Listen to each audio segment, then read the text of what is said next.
Hi friends, welcome to my channel. Today I am sharing with you home remedies for cold and cough. Babies are suffering cold and cough and that's too difficult to help. But here is a remedy for tulsi juice and you can give it to baby twice a day. And second is betel leaves juice. You can give to babies once in a day. And third one is Vicks VapoRub. So you just need to put some Vicks into hot water and keep it bedside.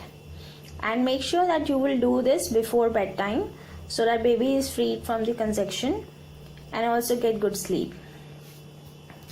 And I hope you will like this video. If you like, then share and like and subscribe to my channel so that you can get the notification for new videos. And try these remedies at home for your baby so that they can relieve in the cold and cough. Thank you.